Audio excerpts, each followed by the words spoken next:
So I'm reprising a talk that I gave in September at Carnegie Mellon University. There's an academic tradition called the last lecture. Hypothetically, if you knew you were going to die and you had one last lecture, what would you say to your students?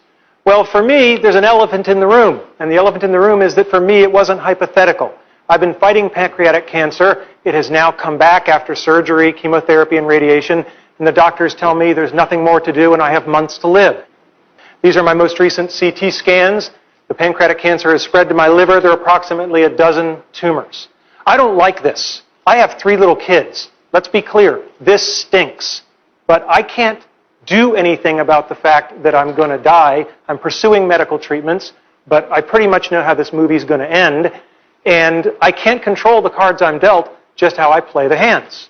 Now, if I'm not morose enough for you, I'm sorry to disappoint, but I don't choose to be an object of pity. And in fact, although I'm going to die soon, I'm actually physically very strong. In fact, I'm probably physically stronger than most of the people in this audience.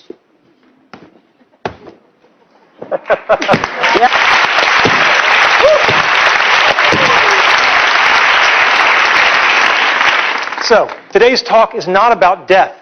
It's about life and how to live. Specifically about childhood dreams and about how you can try to achieve them. My childhood dreams, your childhood dreams. As a child, I had an incredibly happy childhood. I went back and rated the photo album, and I couldn't find any places where I wasn't smiling. Right? I just had a great childhood. And I was dreaming, always dreaming. It was an easy time to dream. When you turn on your television set and men are landing on the moon, anything is possible. And we should never lose that spirit. So what were my childhood dreams? Being in the National Football League. This is one of the childhood dreams I didn't achieve. All right? And it's very important to know that if you don't achieve your dreams, you can still get a lot by trying for it. There's an expression I love, experience is what you get when you don't get what you wanted.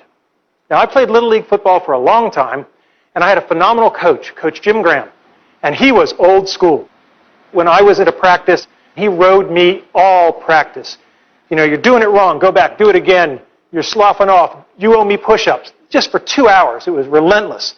And after practice, one of the assistant coaches came up to me and he said, yeah, Coach Graham rode you pretty hard. And I said, yeah. And he said, that's a good thing, because it means he cares. When you're doing a bad job and nobody points it out to you, that's when they've given up on you. And that's something that's really stuck with me, is when somebody is going to ride you for 2 hours, they're doing that because they care to make you better. So, next dream.